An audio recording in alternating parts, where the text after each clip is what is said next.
Good morning class. I am Professor राजकुमार मुळे from electrical department.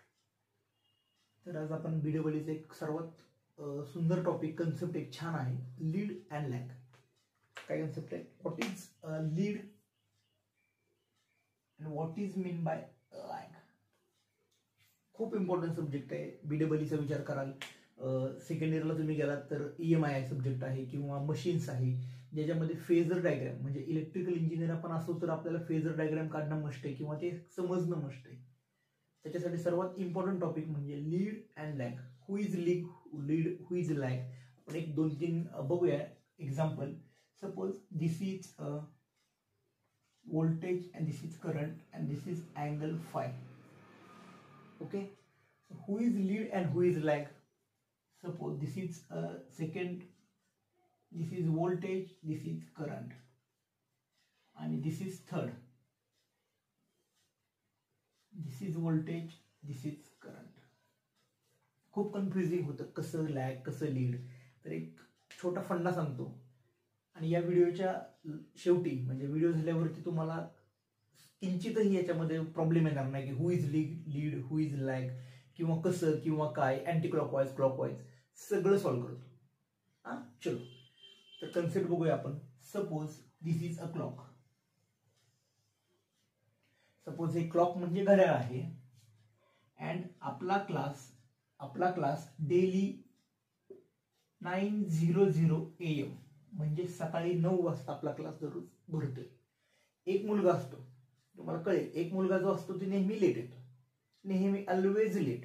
म्हणजे समजा लेट कितीला असेल 9:15, बरोबर ना, 9:15 इथं वाजतील. आणि एक मुलगा असा असतो खूप सिन्सिअर, तो नेहमी येतो 8:45ला. कितीला येतो? 8:45ला. एक मुलगा येतो 9:15ला. क्लास भरतो एक्झॅक्ट 9 वाजता. चला मग आता जो मुलगा 9:15ला येणार आहे तो मुलगा लीड असेल की लॅग असेल? ऑब्विसली लॅग असेल. आणि 8:45 वाजता येणारा मुलगा लीड असेल का लॅग असेल? तर लीड असेल, कारण तो लवकर येतोय.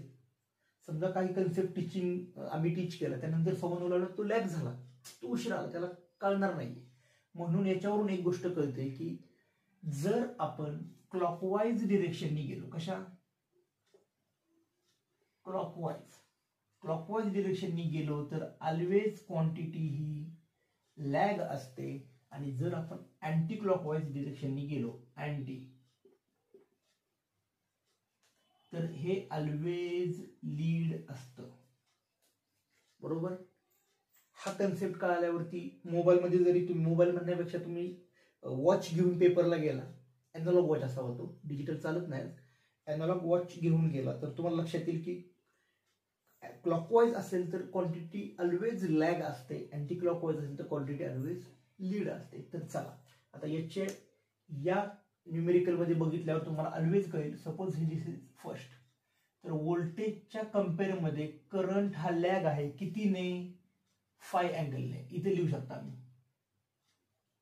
I leads V by phi angle. Suppose हा 90 दिसतोय आपल्याला. इथं कसं लिहायला? आता इथं 2 वेळी लिहू शकतो. आय आहे हा क्लॉकवाईज म्हणजेच lag. I lag V by 90 degree. या सोप्या कंडिशन आहे. बट ही third condition is very important. आता कसं कराल? हा अँगल भरपूर असेल. आता सिंपल आहे, कुठूनही बघा, रेफरन्स पकडा कोणतरी. सपोज आय पकडला रेफरन्स तर V कसा आहे? Anti clockwise. V पकडला रेफरन्स, आय कसा आहे? क्लॉकवाईज. म्हणजे असे लिहू शकतो का मी? V lags I by angle phi. V lags नसेल, सॉरी, V लीड करतो ना, V lead I by 90 degree. और इथे लिहू शकतो I lags V by angle theta. So this is very important topic for any electrical engineer. We must know about what is lead, what is lag. आणि हा video बघितल्यावर आता I think तुम्हाला एकही मिनिटही लागणार नाही की लीड क्वांटिटी कुठली, लॅग क्वांटिटी कुठली, और काही कन्फ्युजन असेल तर तुम्ही कमेंटमध्ये करू शकता. थँक्यू.